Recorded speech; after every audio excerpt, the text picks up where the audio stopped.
तपाईहरुलाई यस reading is best च्यानलमा हार्दिक स्वागत छ। यस भिडियोमा विगतका भिडियो जस्तै post graduate diploma in counselling psychology प्रोग्रामको पेपर 3 को युनिट 4 को बिहेभियर थ्योरी एन्ड टेक्निक अन्तर्गत रहेको process of behaviour therapy. Actually यो प्रोसेस अफ बिहेभियर थेरापी चाहिँ मैले एक्स्ट्रा जान्नको लागि ज्ञानको लागि लेखेको। यो चाहिँ हाम्रो सिलेबसमा छैन।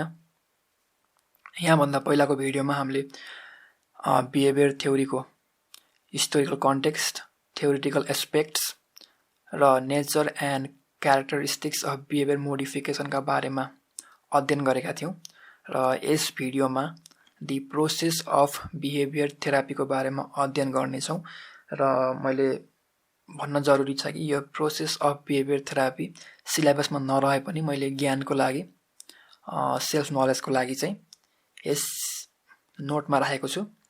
आउनुहोस् सुरु गरौँ। बिहेभियर थेरापी चाहिँ एउटा स्टेप बाइ स्टेप जाने प्रोसेस हो र यसमा चाहिँ हाम्रो 8 वटा स्टेप छन्। सबभन्दा पहिला क्ल्यारिफाइङ द क्लाइन्ट्स प्रब्लम।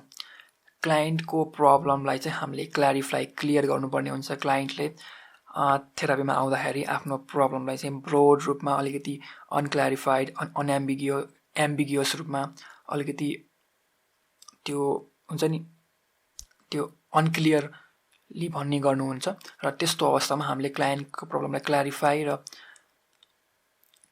प्रिसाइज गर्ने गर्छौं र formulating initial goals for therapy र अरु थेरापीको जस्तै बिहेभियर थेरापीमा पनि गोल्स फर्मुलेट गर्न एकदम आवश्यक छ, किनकि हामी कहाँ जाँदै छौं, त्यहाँ कसरी जाने र त्यहाँ जानलाई कुन कुन टेक्निक प्रयोग गर्ने भनेर थाहा पाउनको लागि चाहिँ गोल्स चाहिँ अति आवश्यक नै हुन्छ। डिजाइनिङ ए टार्गेट बिहेभियर र behaviour थेरापीमा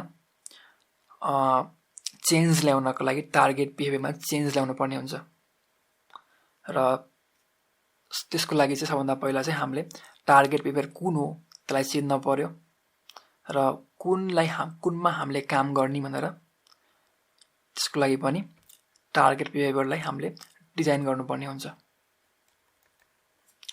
identifying the maintaining condition of target behaviour.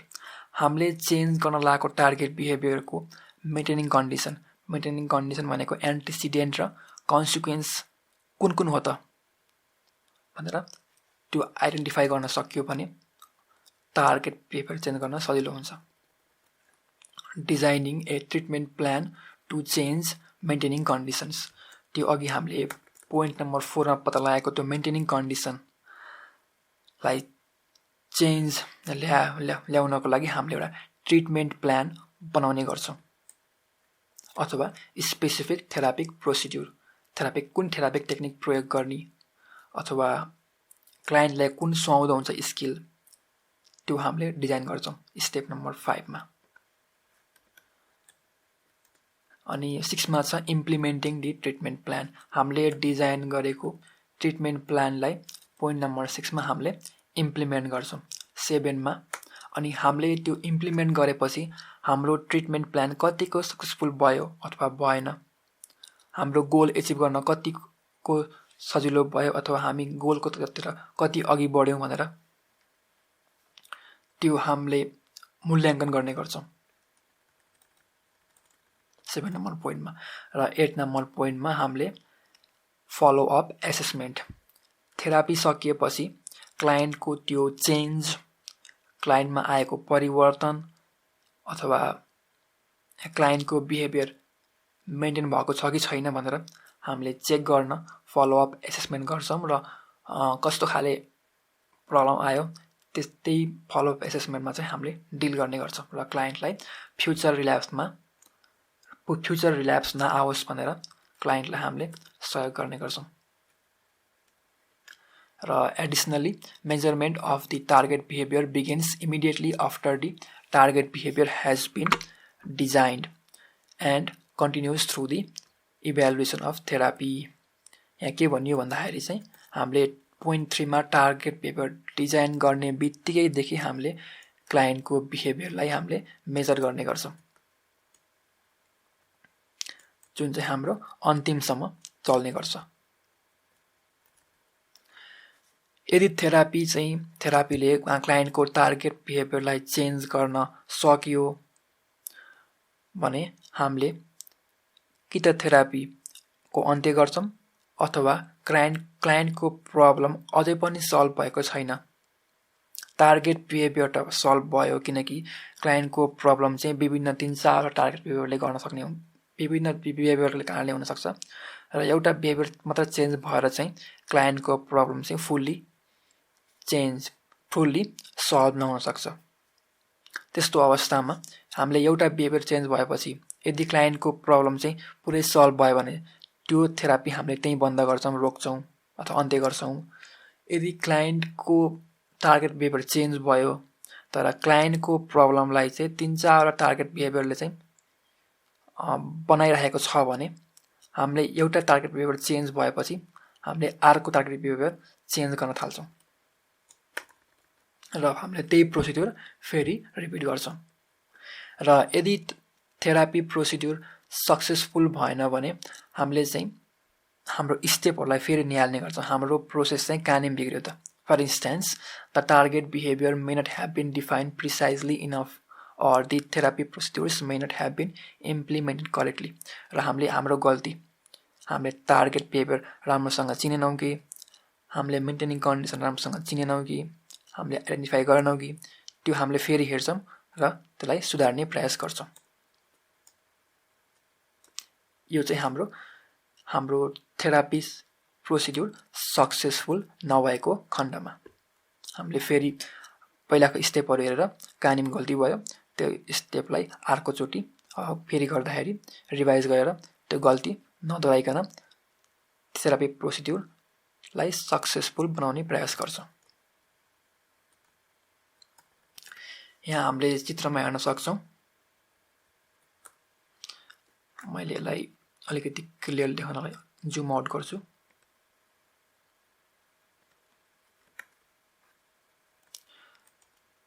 अझै गर्न पर्ला छ जुम आउट। ठिक छ। यहाँ हजुरले देख्न सक्नुहुन्छ सबभन्दा पहिला स्टेप बाई स्टेप दिएको छ। सबभन्दा पहिला हाम्रो क्लाइन्ट्सले आफ्नो प्रब्लम चाहिँ हामीलाई प्रेजेन्ट गर्नुहुन्छ। त्यसको अर्को स्टेप भनेको चाहिँ हामीले क्लाइन्टको प्रब्लमलाई क्ल्यारिफाई, त्यो ब्रोड प्रब्लमलाई हामीले स्पेसिफाई, क्लियर गर्ने गर्छौँ। खासमा क्लाइन्टले चाहिँ कुन चाहिँ प्रब्लम डिल गर्न खोज्नुभएको त, क्लाइन्टलाई कस्तो खाले प्रब्लम छ त भन्ने कुरा हामीले यहाँ क्ल्यारिफाई गर्छौँ। त्यो क्ल्यारिफाई गरेपछि हामीले ट्रिटमेन्ट गोलको डिजाइन गर्छौँ, फर्मुलेट इनिसियल ट्रिटमेन्ट गोल्स। क्लाइन्टले कस्तो खाले रिजल्ट चाहनुहुन्छ त, क्लाइन्टको एक्सपेक्टेसन के छ त, त्यो सबै ख्याल गरेर हामीले एउटा बिहेभियर थेरापीको एउटा गोल तयार गर्छौँ। र गोल तयार गरेपछि हामीले त्यो क्लाइन्टको प्रब्लम सल्भ गर्नलाई अथवा क्लाइन्टको गोल एचिभ गर्नको लागि कुन चाहिँ बिहेभियरमा काम गर्नुपर्छ त्यो टार्गेट बिहेभियर हामीले पत्ता लगाउँछौँ। अनि टार्गेट बिहेभियर हामीले पत्ता लगाएपछि अथवा डिजाइन गरेपछि हामीले चाहिँ टार्गेट बिहेभियरलाई मेन्टेन गर्ने कन्डिसनहरू जस्तै एन्टिसिडेन्ट्स, कन्सिक्वेन्स कुन हुन्छ टार्गेट बिहेभियरको त्यो हामीले पत्ता लगाउने गर्छौँ। त्यो स्टेप पछि हामीले त्यो मेन्टेनिङ कन्डिसनलाई चेन्ज गर्नको लागि कुन चाहिँ ट्रिटमेन्ट प्लान चाहिँ इफेक्टिभ छ, कुन चाहिँ behaviour procedure, behaviour technique effective छ त्यो पत्ता लगाएर हामीले त्यसको नि प्लान गराउँछौँ, ट्रिटमेन्ट प्लान गराउँछौँ। र अर्को छ हाम्रो इम्प्लिमेन्टेसन अफ प्लान। हामीले ट्रिटमेन्ट प्लान बनाएपछि त्यो प्लानलाई हामीले इम्प्लिमेन्ट गर्छौँ। र इम्प्लिमेन्ट गरेपछि क्लाइन्टमा कतिको सुधार आयो त, क्लाइन्टमा कतिको इम्प्रुभमेन्ट आयो त, हामीले त्यो इभ्यालुएट गर्छौँ। र यहाँ आएपछि हाम्रो तीनतिर बाटो मोडिन्छ। यहाँ ख्याल गर्न सक्नुहुन्छ हाम्रो यहाँ तीनतिर बाटो मोडिएको छ। जस्तै यो क्लाइन्टको बिहेभियर टार्गेट बिहेभियर चेन्ज भयो। यदि एउटा मात्र टार्गेट बिहेभियरले क्लाइन्टको प्रब्लमलाई बनाइरहेको छ भने त्यही सिङ्गल टार्गेट बिहेभियर चेन्ज गर्ने बित्तिकै क्लाइन्टको प्रब्लम चाहिँ इलिमिनेट हुने गर्छ। है। अनि क्लाइन्टको प्रब्लम इलिमिनेट हुने बित्तिकै हामीले थेरापी चाहिँ अथवा क्लाइन्टको गोल चाहिँ एचिभ हुने बित्तिकै हामीले थेरापी चाहिँ टर्मिनेट अन्त्य गर्न सक्छौँ।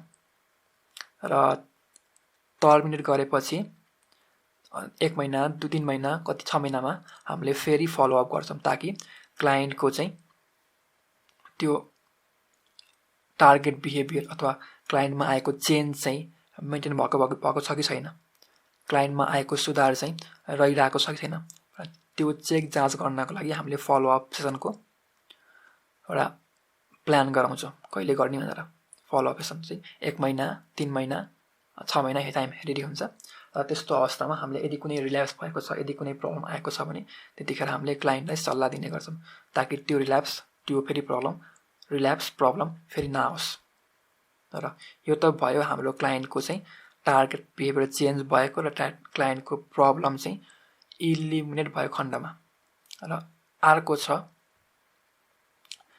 क्लाइन्टको टार्गेट बिहेभियर त चेन्ज भयो, तर मैले अघि नै पनि भनिसकेको थिएँ कहिलेकाहीँ चाहिँ क्लाइन्टको प्रब्लम चाहिँ एउटा मात्र टार्गेट बिहेभियरले भन्दा पनि 3-4 टार्गेट बिहेभियरले गर्दा चाहिँ रहिरहेको हुनसक्छ।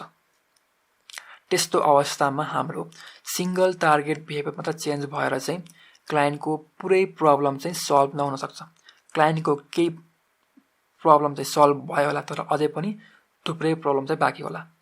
त्यसको लागि हामीले फेरि अर्को टार्गेट बिहेभियर डिजाइन गर्ने गर्छौँ र फेरि हामीले यहाँबाट मेन्टेनिङ कन्डिसनबाट सुरु गर्ने गर्छौँ।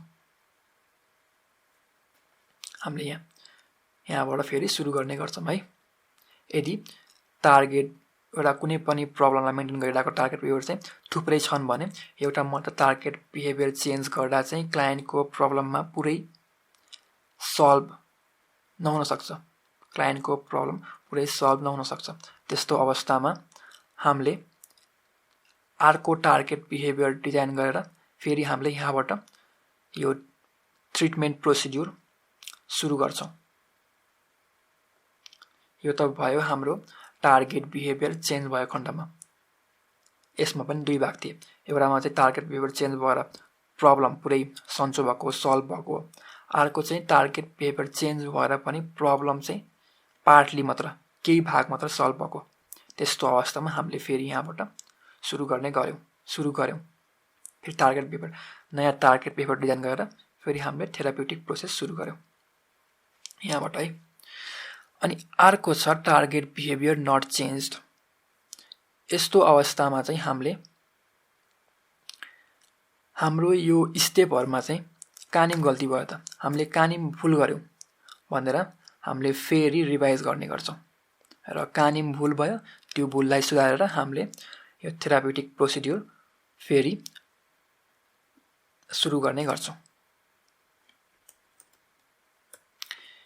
र यहाँ चाहिँ हामीले चाहिँ अर्को कुरा ख्याल गर्न पर्ने भनेको टार्गेट बिहेभियर हाम्रो आइडेन्टिफाई गर्ने बित्तिकै डिजाइन गर्ने बित्तिकै हामीले मेजरमेन्ट चाहिँ सुरु गर्ने गर्छौं हाम्रो अन्त्यसम्म। र हाम्रो यहाँसम्मको चाहिँ टार्गेट बिहेभियर डिजाइनदेखि ट्रिटमेन्ट प्लानसम्म हाम्रो चाहिँ प्री ट्रिटमेन्ट एउटा पार्ट हो र इम्प्लिमेन्टेसन अफ प्लान भनेको हाम्रो ड्युरिङ ट्रिटमेन्ट पार्ट हो र इभ्यालुएसन अफ ट्रिटमेन्ट भनेको चाहिँ हाम्रो पोस्ट ट्रिटमेन्ट प्लान पार्ट हो। यो ख्याल गर्नु पर्यो।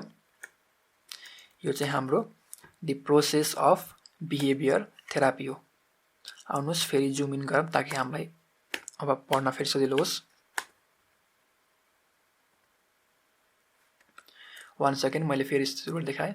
Client is presenting problem, clarifying the problem, goals, target behavior, maintaining condition, treatment plan, implementation of plan, evaluation of treatment र टार्गेट बिहेभियर चेन्ज भएर प्रब्लम सल्भ भयो खण्डमा हामीले थेरापी बन्द अन्त्य गर्छौं र फेरि फलोअपको कुरा अगाडि बढाउँछौं।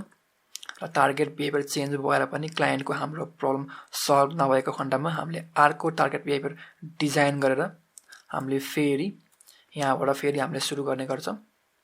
यो टार्गेट बिहेभियर डिजाइनिङदेखि मेन्टेनिङ कन्डिसनबाट हामीले फेरि थेराप्युटिक प्रोसेस सुरु गर्ने गर्छौं। र अर्को केसमा टार्गेट बिहेभियर नै चेन्ज नभएको खण्डमा हामीले फेरि माथिको स्टेपहरू हेरेर हामीले कहाँनिर गल्ती गऱ्यौँ त, केमा भुल भयो त भनेर हामीले पत्ता लगाएर त्यो भुल चाहिँ हामीले सुधार्ने प्रयास गर्छौँ। र आउनुहोस् हामीले स्टेप 1 हेरौँ, क्ल्यारिफाइङ द प्रब्लम। र क्लाइन्टले भनेको छ client describe your problems in a broad vague terms. क्लाइन्टले आफ्नो प्रब्लमलाई डिफाइन गर्दा डिस्क्राइब गर्दाखेरि एकदम भेग, आफ्नो एकदम ब्रोड, एकदम अलिकति ब्रोड टर्ममा डिफाइन गर्नुहुन्छ। त्यस्तो प्रब्लमलाई हामीले क्ल्यारिफाई गर्नुपर्ने हुन्छ। फर इक्जाम्पल यहाँ लेखेको छ, एउटा इक्जाम्पल दिएको छ। जस्तै क्लाइन्टले चाहिँ म चाहिँ धेरै स्ट्रेस्ड हुन्छु भन्नुभएको छ र हामीले क्लाइन्टलाई सोध्नु पर्ने हुन्छ स्ट्रेस्ड आउट भन्नाले के बुझ्नुहुन्छ, स्ट्रेस्ड आउट भन्नाले के भन्नुभएको, शारीरिक स्ट्रेस हो कि मेन्टल स्ट्रेस हो कि, अनि त्यो स्ट्रेस पनि कहाँ हो, वर्कमा हो कि घरमा हो कि बच्चाले दिएको हो कि बसले दिनुभएको हो कि, त्यो कुरा हामीले स्पेसिफाई गर्न खोज्छौँ। र अल आउट भन्ने बित्तिकै सब्जेक्टिभ टर्म हो। कसैको लागि अल आउट थोरै होला, कसैको लागि अल आउट भनेको धेरै होला, यो पनि हामीले बुझ्ने प्रयास गर्छौँ।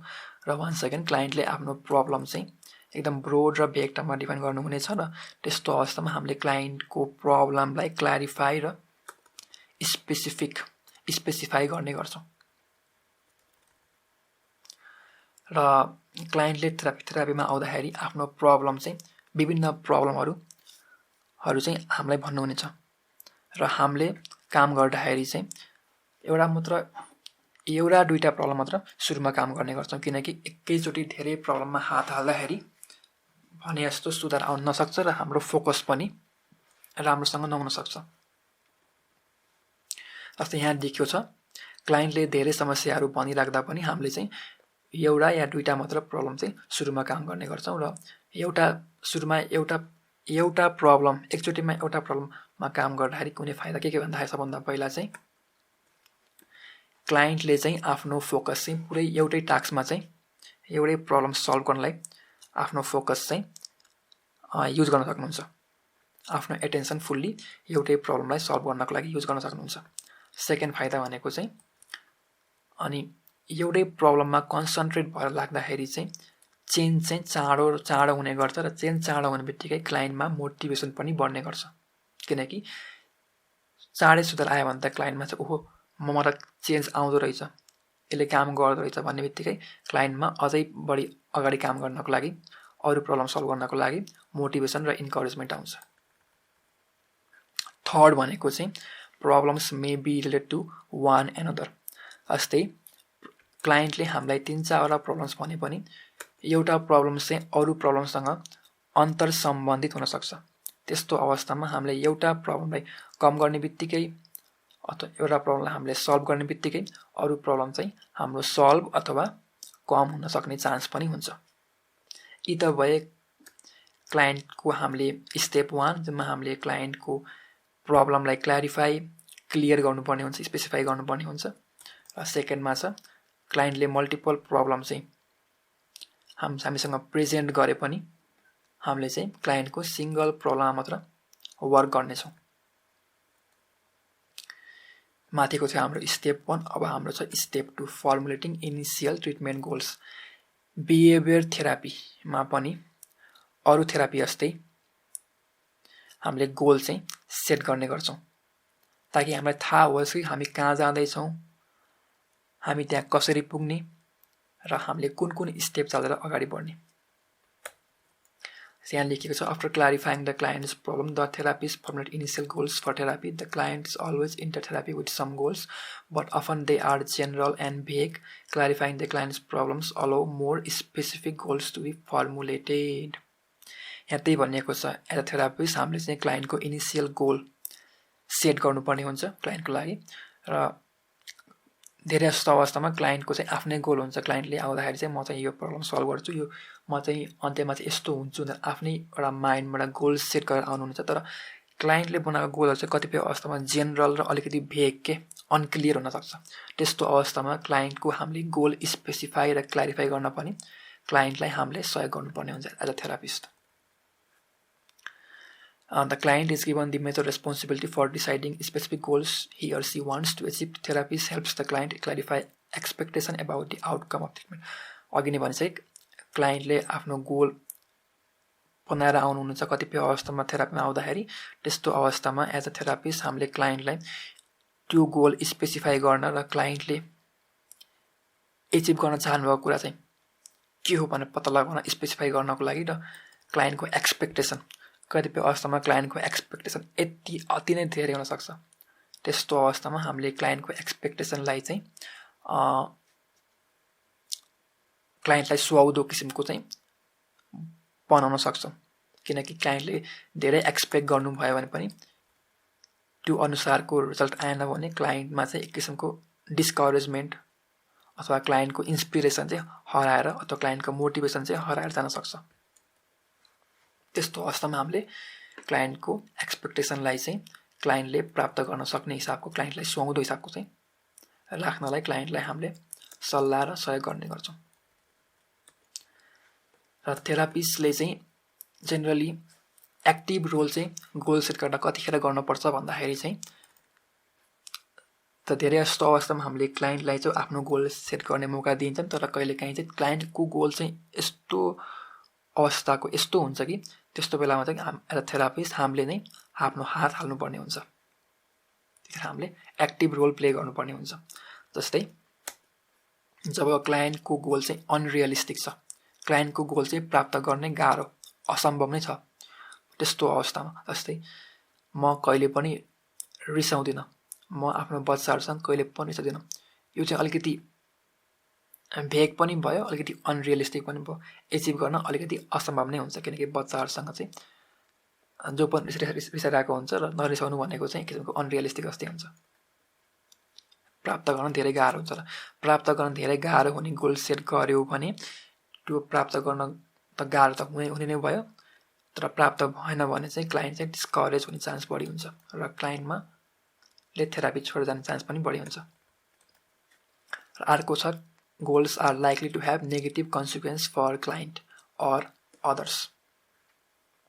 र कहिलेकाहीँ क्लाइन्टको गोलले गर्दा चाहिँ अरूलाई अथवा क्लाइन्ट स्वयंलाई नै हानि हुन्छ भने त्यस्तो अवस्थामा पनि हामीले थेरापिस्टको रूपमा एक्टिभ रोल प्ले गरेर क्लाइन्टको गोल सुधार गर्न हामीले सहयोग गर्नुपर्ने हुन्छ। जस्तै एक्जाम्पल दिएको छ, कसैले चाहिँ 2 हप्तामा 20 पाउन्ड अथवा 10 किलो वजन घटाउन खोज्छ भने त्यो चाहिँ एकदम अनरियलिस्टिक पनि भयो, अनि यसले चाहिँ क्लाइन्टको हेल्थमा निकै नै नेगेटिभ इफेक्ट पार्ने गर्छ।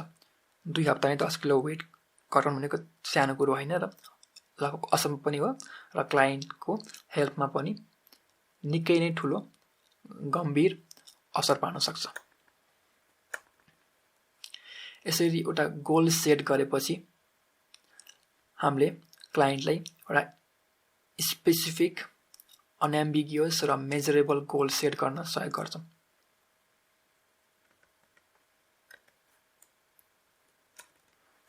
र client's goal may be re-evaluated and changed during the course of therapy. For example, client may raise or lower their expectation about the degree to which the target behavior might change based on its ongoing assessment। र therapeutic प्रोसेसमा हामीले क्लाइन्टको goal चाहिँ फेरि मूल्याङ्कन भएर change हुन सक्छ, र कतिपय अवस्थामा क्लाइन्टले चाहिँ आफैले चाहिँ आफ्नो एक्सपेक्टेसन लोवर र हायर गर्न सक्नुहुन्छ, आफ्नो एक्सपेक्टेसन कम र बढाउन सक्नुहुन्छ आफ्नो त्यो प्रोग्रेस हेरेर। यो थियो हाम्रो स्टेप 2, जसमा हामीले क्लाइन्टको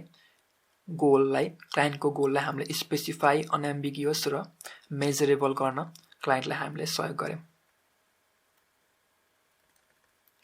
डिजाइनिङ ए टार्गेट बिहेभियर। र क्लाइन्टको हामीले गोल सेट गरेपछि, क्लाइन्टको लागि हामीले थेरापीको गोल सेट गरेपछि हाम्रो अर्को स्टेप हुनेछ डिजाइनिङ ए टार्गेट बिहेभियर। टार्गेट बिहेभियर भनेको त्यो बिहेभियर हो जसमा चाहिँ हामी वर्क गर्न चाहन्छौँ। Target behaviour is a narrow, discrete, expected problem that can be clearly defined and easily measured. मैले सुरुमै भनेको थिएँ, एउटा क्लाइन्टले आफ्नो प्रब्लम लिएर आउनुहुन्छ र त्यो प्रब्लमलाई जगाइराख्न, त्यो प्रब्लमलाई जीवित राख्नको लागि एउटा टार्गेट बिहेभियरले भूमिका खेलेको हुन्छ। हामीले त्यो गोल सेट गरेपछि त्यो क्लाइन्टको प्रब्लमलाई जगाइराख्न, क्लाइन्टको प्रब्लमलाई बनाउनको लागि कुन चाहिँ नि टार्गेट बिहेभियरले भूमिका खेलेको छ त भनेर त्यो आइडेन्टिफाई गर्नु एकदम इम्पोर्टेन्ट छ।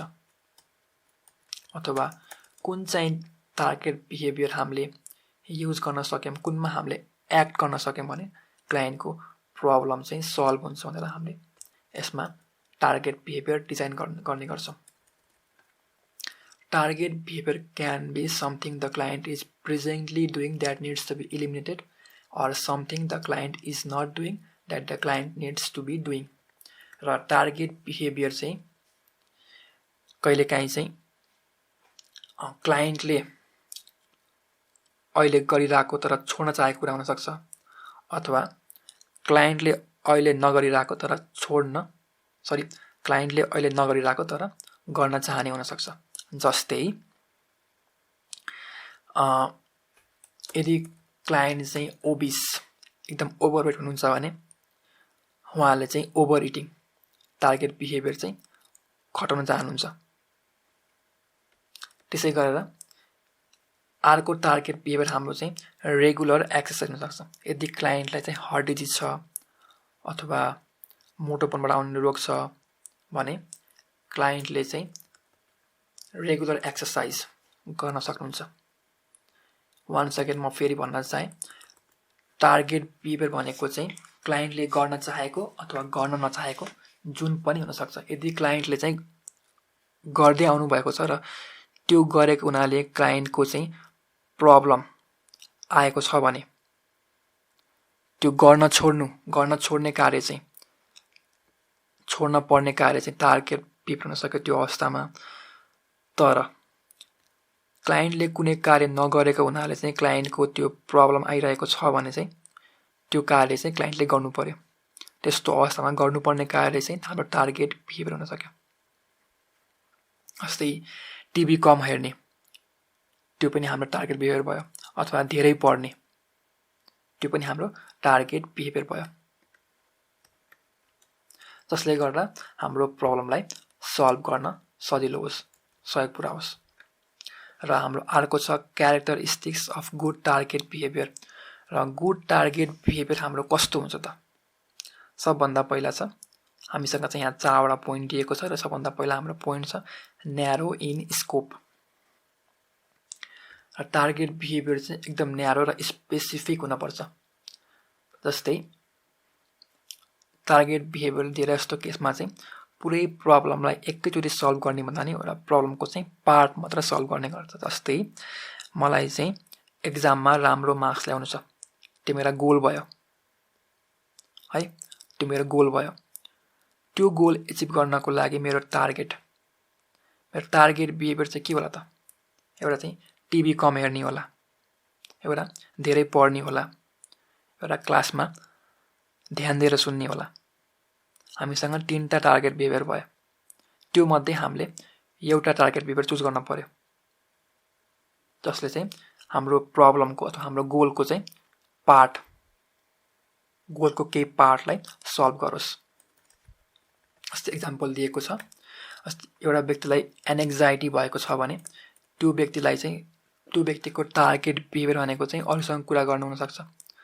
तर हामीले त्यति इन्टायर प्रब्लमलाई सल्भ गर्न खोज्नु भन्दा पनि हामीले त्यो प्रब्लमको पार्ट केही हिस्सा मात्र सल्भ गर्न खोज्छौँ। जस्तै कसैलाई सोसियल एनेक्जाइटी छ भने त्यस्तो मान्छेलाई, त्यस्तो व्यक्तिहरूलाई चाहिँ हामीले चाहिँ उसको नजिकको साथीहरूसँग चाहिँ घुलमिल हुन, सोसियलाइज हुन चाहिँ सहयोग पुर्याउनको लागि त्यस्तो बिहेभियरलाई हामीले टार्गेट बिहेभियरको रूपमा स्थापना गर्छौँ।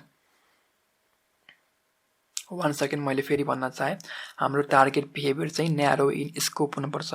हाम्रो टार्गेट बिहेभियरले पुरै प्रब्लमलाई एकैचोटि सल्भ गर्न खोज्नु भन्दा पनि एउटा प्रब्लमको स्पेसिफिक पार्टलाई सल्भ गर्न खोज्नु पर्ने हुन्छ। यस्तो गऱ्यौँ भने हाम्रो त्यो टार्गेट बिहेभियर एचिभ गर्नको लागि हामीलाई सजिलो पनि हुन्छ र हामीलाई फोकस गर्न पनि सजिलो हुन्छ।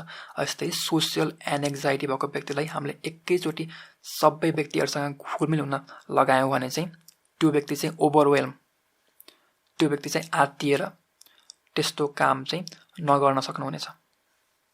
त्यसै कारणले हामीले चाहिँ त्यो सोसियल एनेक्जाइटी भएको व्यक्तिलाई त्यो प्रब्लमलाई डिल गर्नको लागि त्यो प्रब्लमसँग सम्बन्धित एउटा पार्टसँग सम्बन्धित टार्गेट बिहेभियरमा हामीले एक्ट गर्ने गर्छौँ, जुन चाहिँ हाम्रो going out with close friends. र बिस्तारै यो टार्गेट बिहेभियर हाम्रो सल्भ भएपछि हामीले अर्को टार्गेट बिहेभियरमा काम गर्छौँ। यसरी हामीले एउटा प्रब्लमको पार्ट बाई पार्ट सल्भ गर्ने गर्छौँ। त्यो बाहेक हाम्रो टार्गेट बिहेभियर चाहिँ टाइम र प्लेस स्पेसिफिक हुनुपर्छ। कतिखेर गर्ने, कुन ठाउँमा गर्ने, कहिले गर्ने। यसरी हाम्रो स्पेसिफिक भयो भने चाहिँ हामीलाई त्यो टार्गेट बिहेभियर चाहिँ गर्नको लागि, टार्गेट बिहेभियर इम्प्लिमेन्ट गर्नको लागि, टार्गेट बिहेभियरमा सक्सेस हुनको लागि हामीलाई ठुलो सहयोग पुग्छ। For example, making one's bed before leaving the house. कतिखेर त्यो बेड मिलाउने भनेछ घर छोड्नुभन्दा अगाडि। यहाँ टार्गेट बिहेभियर कतिखेर गर्ने भनेर स्पेसिफिक टाइम दिएको छ, त्यो भनेको घर छोड्नुभन्दा अगाडि। यसरी हामीले टार्गेट बिहेभियरलाई न्यारो गरेर एउटा मात्र टार्गेट बिहेभियरमा काम गरेर र टार्गेट बिहेभियर कुन समयमा गर्ने, कतिखेर गर्ने, कहिले गर्ने र कुन ठाउँमा गर्ने भनेर स्पेसिफाई गर्न सकियो भने हाम्रो टार्गेट बिहेभियरलाई इम्प्लिमेन्ट गर्न अथवा हाम्रो गोल एचिभ गर्न हामीलाई सजिलो हुने गर्छ। अर्को छ अनएम्बिगियसली डिफाइन्ड। यो भनेको चाहिँ हाम्रो टार्गेट बिहेभियर चाहिँ एकदम प्रिसाइजली स्पेसिफिकली डिफाइन हुनुपर्छ ताकि हामीलाई त्यो मेजर गर्न सजिलो होस्। जस्तै यहाँ भनिएको छ, in the case of overt behaviours which is well defined helps determine whether client is engaging in the target behaviour. जस्तै ओभर्ट बिहेभियर खण्डमा ओभर्ट भनेको मैले अघि नै पनि भनिसकेँ अथवा मैले पहिलाको भिडियोमा पनि भनिसकेँ। ओभर्ट भनेको चाहिँ हाम्रो चाहिँ बाहिर देखिने बिहेभियर जुन चाहिँ बाहिरी व्यक्तिले अब्जर्भ गर्न सक्छन्, त्यस्तो ओभर्ट बिहेभियर। यदि हाम्रो टार्गेट बिहेभियर चाहिँ ओभर्ट बिहेभियर भयो भने चाहिँ हामीलाई त्यो क्लाइन्टले त्यो काम गरेको छ कि छैन भनेर डिटरमाइन गर्न हामीलाई सहयोग पुग्छ र हामीलाई मेजर गर्न पनि सजिलो हुन्छ। र त्यही भन्ने बी पोइन्टमा चाहिँ हाम्रो क्लाइन्टको टार्गेट बिहेभियर चाहिँ अनएम्बिगियसली एकदम क्लियरली डिफाइन हुनुपर्छ ताकि हामीलाई चाहिँ क्लाइन्टले त्यो बिहेभियरमा इङ्गेज भएको छ कि छैन भनेर हामीलाई मेजर गर्न साथसाथै हेर्न पनि सजिलो होस्, थाहा पाउन पनि सजिलो होस्। र सी पोइन्टमा चाहिँ हाम्रो मेजरेबल भनेको क्लाइन्टले गरेको टार्गेट बिहेभियर चाहिँ नम्बरमा क्वान्टिफाई हुन सक्नु पर्यो। जस्तै यदि हामीले नम्बरमा क्वान्टिफाई गर्न सक्यौँ भने क्लाइन्टको टार्गेट बिहेभियरलाई, क्लाइन्टमा आएको सुधारलाई हामीले मापन गर्नको लागि धेरै सजिलो हुन्छ। र हामीले मेजरमेन्ट गर्ने तरिकाहरू चाहिँ यहाँ दिएको छ। सबभन्दा पहिला छ हाम्रो फ्रिक्वेन्सी। क्लाइन्टले त्यो टार्गेट बिहेभियरमा कतिचोटि इङ्गेज हुन्छ त, त्यो भनेको चाहिँ फ्रिक्वेन्सी भयो। जस्तै कति बेला चुरोट खान्छ, चुरोटको सङ्ख्या भनेको चाहिँ फ्रिक्वेन्सी भयो। र ड्युरेसनमा हाम्रो तीनटा कुरा छ, लेन्थ, ल्याटेन्सी र इन्टरभल। जस्तै क्लाइन्टले चुरोट खाँदा कति समय चाहिँ बिताउनुहुन्छ त, समय भन्दा कति मिनट, कति घन्टा, कति सेकेन्ड क्लाइन्टले चुरोट खान बिताउनुहुन्छ, त्यो हामीले नाप्न सक्नु पर्यो। अर्को ल्याटेन्सी भनेको चाहिँ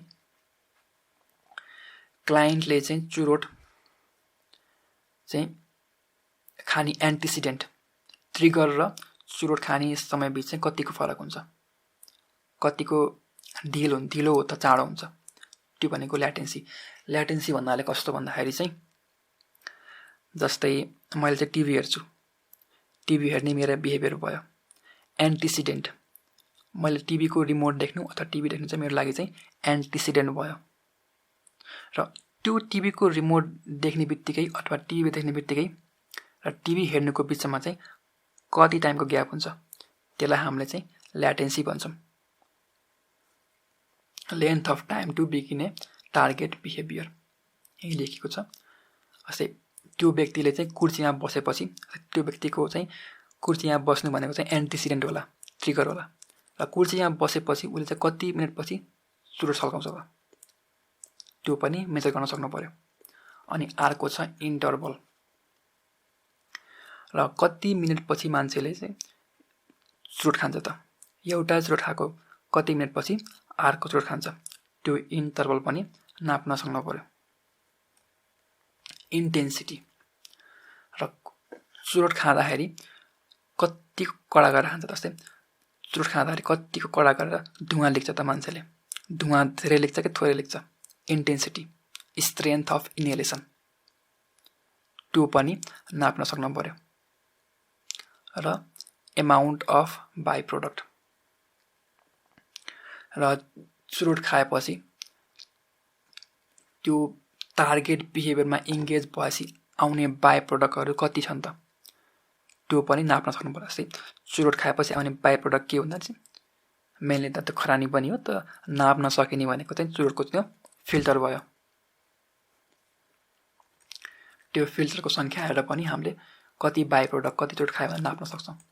र यी सबै कुराहरू चाहिँ नाप्न सकियो भने चाहिँ हाम्रो टार्गेट बिहेभियर मेजर गर्न धेरै सजिलो हुन्छ। फ्रिक्वेन्सी, सङ्ख्या, ड्युरेसन, कति समय खान्छ, कति बेरपछि खान्छ र दुईटा चुरोटपछि कतिको इन्टरभल छ, दुईटा चुरोट बिचको कतिको इन्टरभल छ, दुईटा चुरोट बिच कतिको इन्टरभल छ नाप्न सक्नु पर्यो। र चुरोट खुवाइको इन्टेन्सिटी कतिको कडा छ, कति धेरै धुवा लेख्छ एकचोटिमा, अथवा एमाउन्ट अफ बाई प्रोडक्ट अथवा क्लाइन्टले हाम्रो चुरोट खाएपछि कतिवटा चुरोटको फिल्टर चाहिँ एस्ट्रेमा राख्नुहुन्छ। यो पुरै कुराहरू हामीले मेजर गर्न सक्यौँ भने हाम्रो टार्गेट बिहेभियर मेजरमेन्ट एकदम इफेक्टिभ हुन्छ। र type of measurement employ depends on such factor as nature of target behaviour, treatment goals and practical consideration. र यी चारवटै मेजरमेन्ट तरिकाहरू हामीले अपनाउन सक्यौँ भने चाहिँ एकदम इफेक्टिभ हो। तर कतिपय अवस्थामा यी चारवटै मेजरमेन्ट तरिकाहरू चाहिँ नाप्न नसकिने पनि हुनसक्छ, किनकि विभिन्न प्र्याक्टिकल कुराहरू आउँछ।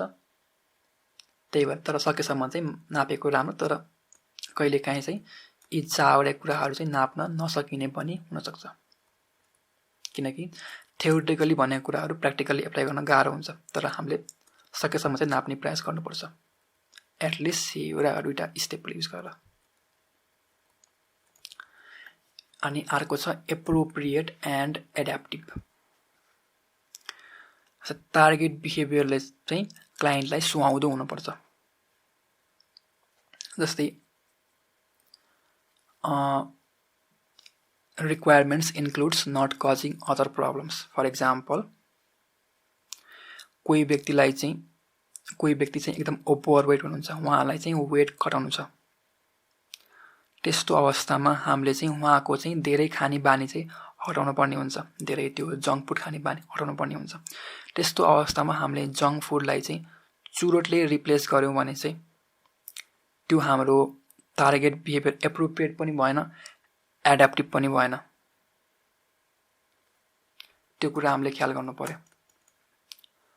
र अर्को भनेको चाहिँ क्लाइन्टको हाम्रो चाहिँ सर्कमस्ट्यान्सेस, अवस्था र एबिलिटीलाई पनि ख्याल गर्नुपर्ने हुन्छ। जस्तै क्लाइन्ट चाहिँ लाइफमा कहिले पनि दौड्नु भएको छैन र हामीले फर्स्ट दिनमै उहाँलाई चाहिँ 8 किलोमिटर, 10 किलोमिटर, 5 किलोमिटर दौड्न लगायौँ भने चाहिँ त्यो अलिकति एप्रोप्रिएट भएन। त्यसले चाहिँ क्लाइन्टलाई सुधार्नुभन्दा पनि समस्या ल्याउन सक्छ। यसरी क्लाइन्टलाई हामीलाई बनाइने हाम्रो टार्गेट बिहेभियर चाहिँ क्लाइन्टलाई सुहाउँदो र क्लाइन्टको आवश्यकता अनुसार हुन्छ। त्यसले चाहिँ क्लाइन्टलाई अरू हानि गर्न भएन र क्लाइन्टको निड र क्लाइन्टको एबिलिटी, क्लाइन्टको क्षमतालाई सुहाउँदो हुन पर्यो। र हामीले अर्को पोइन्ट छ, there are 2 types of target behaviours. Target behaviours पनि दुई किसिमको हुन्छ, मैले अघि नै भनिसकेँ। एउटा टार्गेट बिहेभियर चाहिँ हामीले घटाउन पर्ने हुनसक्छ, अर्को भनेको हामीले बढाउन पर्ने हुनसक्छ। जस्तै हामीले बढाउन पर्ने टार्गेट बिहेभियर भनेको चाहिँ हाम्रो एसिलेरेसन टार्गेट बिहेभियर्स भयो। यो बढाउन पर्ने टार्गेट बिहेभियर भनेको चाहिँ हाम्रो एसिलेरेसन टार्गेट बिहेभियर भयो र घटाउन पर्ने टार्गेट बिहेभियर भनेको चाहिँ डिसिलेरेसन टार्गेट बिहेभियर भयो। एसिलेरेसन टार्गेट बिहेभियर तब युज हुन्छ जब क्लाइन्टले चाहिँ गर्नुपर्ने काम चाहिँ कम गर्नुभएको छ। त्यस्तो अवस्थामा हामीले एसिलेरेसन टार्गेट बिहेभियर चाहिँ युज गर्ने गर्छौँ। यसको लागि फर इक्जाम्पल क्लासमा राम्रोसँग ध्यान दिएर पढ्नु अथवा आफूलाई कसैले हेपेको छ भने त्यस्तो अवस्थामा उभिएर बोल्न सक्नु, यी कुराहरू चाहिँ क्लाइन्टले बढाउन पर्ने खालको टार्गेट बिहेभियर हो। किनकि यिनीहरू चाहिँ पोजिटिभ पनि हुन् र यिनीहरूले चाहिँ क्लाइन्टको गोल एचिभ गर्न सहयोग पनि पुर्याउने गर्छ। र डिसेलिरेसन टार्गेट बिहेभियर भनेको यस्तो बिहेभियर हो जुन चाहिँ क्लाइन्टले चाहिँ गर्न नहुने हो तर धेरै गर्नुहुन्छ र आवश्यकताभन्दा धेरै बढी गर्नुहुन्छ। फर इक्जाम्पल अरूसँग झगडा गर्ने, चुरोट खाने, यी बिहेभियर भनेको चाहिँ अलिकति म्याल एड्याप्टिभ बिहेभियर हुन्, इनएप्रोप्रिएट बिहेभियर हुन् जुन चाहिँ क्लाइन्टले घटाउनु पर्ने हुन्छ अथवा नगर्न पर्ने हुन्छ। यस्तो बिहेभियरलाई हामीले जुन बिहेभियर घटाउन पर्ने हुन्छ अथवा नगर्न पर्ने हुन्छ त्यसलाई चाहिँ हामीले डिसेलिरेसन टार्गेट बिहेभियर्स भन्ने गर्छौँ। र टार्गेट बिहेभियरलाई ट्रिट गर्नको लागि हाम्रो चाहिँ दुईटा स्टेपहरू छन्। त्यो स्टेपमा सबभन्दा पहिला चाहिँ अभियसली भइहाल्यो, त्यो डिसेलिरेसन टार्गेट बिहेभियरलाई डिक्रिज गर्ने हो। जस्तै कोही मान्छेले चाहिँ बढी टिभी हेर्छ भने त्यस्तो व्यक्तिको चाहिँ टिभी हेर्नु भनेको चाहिँ डिसेलिरेसन टार्गेट बिहेभियर भयो। त्यस्तो बिहेभियर हामीले घटाउनु पर्यो। तर कहिलेकाहीँ चाहिँ जस्तै मैले टिभी धेरै हेर्छु, त्यो चाहिँ मेरो लागि डिसेलिरेसन टार्गेट बिहेभियर भयो किनकि त्यो मैले घटाउनु पर्ने हुन्छ। तर मैले दिनमा 2 घन्टा टिभी हेर्छु भने मैले भोलिदेखि मैले टिभी हेर्न छोडेँ भने मेरो त्यो 2 घन्टा खाली भयो नि त, त्यसमा के गर्ने त? त्यो पनि हामीले ख्याल गर्नुपर्ने हुन्छ। जस्तै कोही मान्छे रक्सी खान्छ भने उसको लागि त्यो रक्सी खाना छोड्नु भनेको चाहिँ डिसेलिरेसन टार्गेट बिहेभियर हो र अभियसली हामीले यसको लागि चाहिँ हामीले त्यो रक्सी खाने बानी चाहिँ छुटाउनु पर्ने हुन्छ, कम गर्नुपर्ने हुन्छ। जसलाई हामीले डिसेलिरेसन टार्गेट बिहेभियर भन्ने गर्छौँ।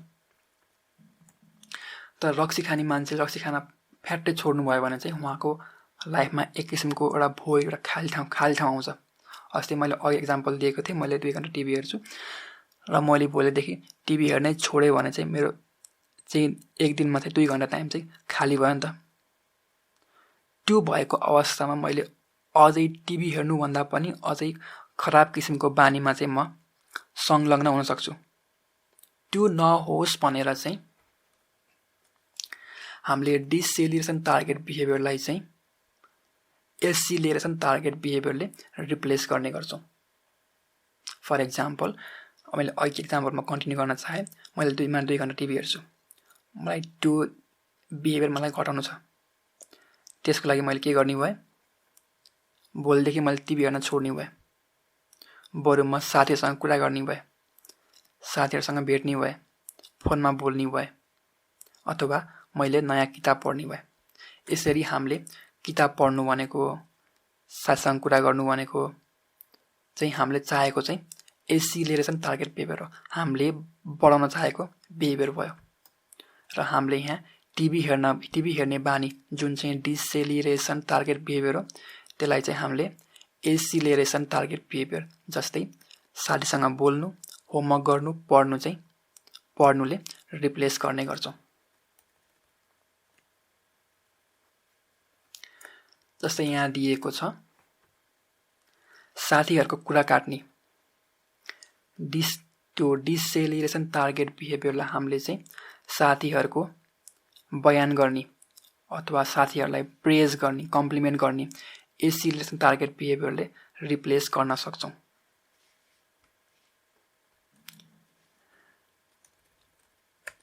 र अर्को छ acceleration target behaviour used as a substitute for deceleration target behaviour must meet 3 requirements. यहाँ के भनियो भन्दाखेरि चाहिँ डिसेलिरेसन टार्गेट बिहेभियरलाई रिप्लेस गर्नको लागि युज गरिने एक्सिलरेसन टार्गेट बिहेभियरले चाहिँ यी 3टा रिक्वायरमेन्टहरूलाई चाहिँ मिट गर्न जरुरी छ। First, it must serve the general function. सबभन्दा सुरुमा चाहिँ दुईटै एक्सिलरेसन र डिसेलिरेसन टार्गेट बिहेभियरले चाहिँ लगभग एउटै फङ्सनको काम गर्नुपर्ने हुन्छ। जस्तै साथीहरूलाई चाहिँ क्रिटिसाइज गर्ने डिसेलिरेसन टार्गेट बिहेभियर छ भने त्यसलाई रिप्लेस गर्नको लागि चाहिँ साथीहरूलाई चाहिँ कम्प्लिमेन्ट गर्ने एक्सिलरेसन टार्गेट बिहेभियरलाई रिप्लेस गर्नु पर्यो। र यहाँ कम्प्लिमेन्ट गर्नु र क्रिटिसाइज गर्नु दुईटै एउटा कम्युनिकेसनको तरिका हो। हाम्रो एउटा पिजिडिसिपमा साथी हुनुहुन्थ्यो, उहाँले चाहिँ सुर्ती खानी बानी छोड्नको लागि उहाँले जिरा खानुहुन्थ्यो।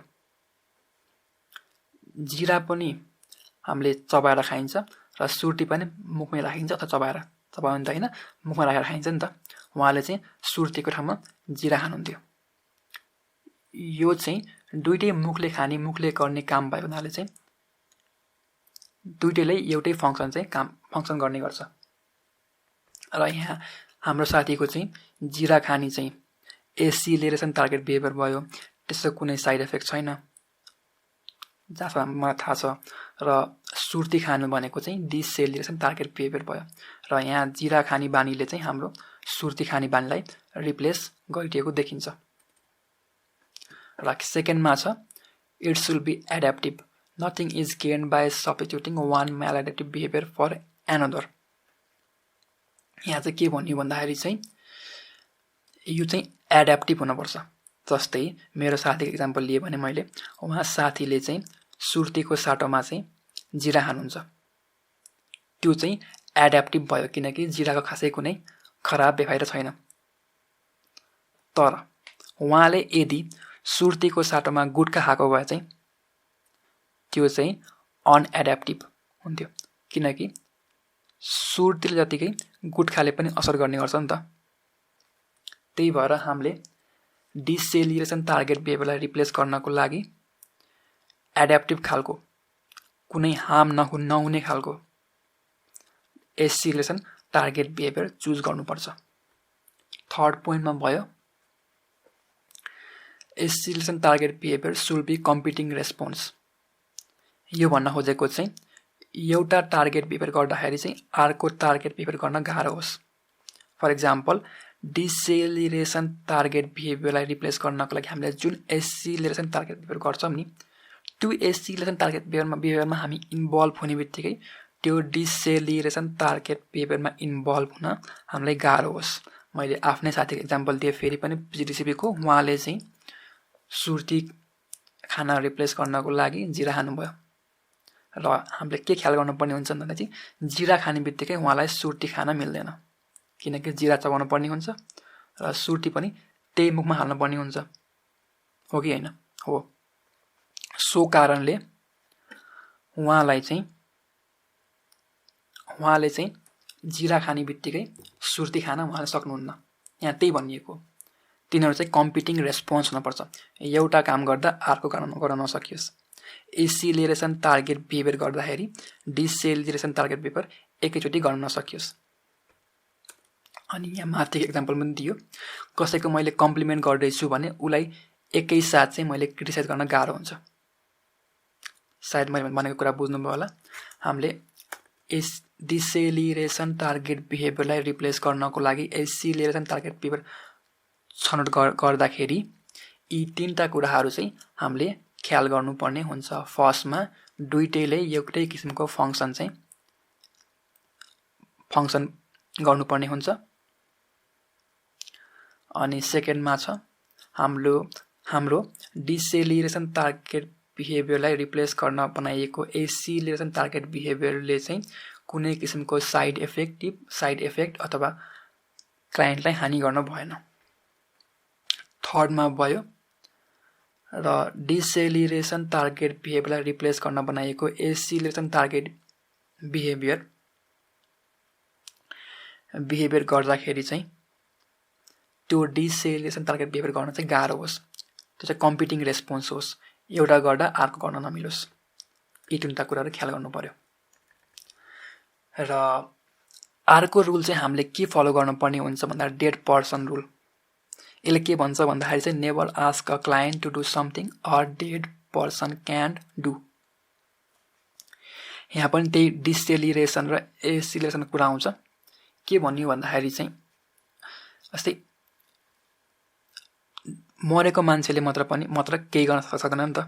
जस्तै हामीले कसैलाई तिमी धेरै नबोल भन्यो भने चाहिँ त्यो चाहिँ डेड पर्सन रुलको भायोलेसन भयो।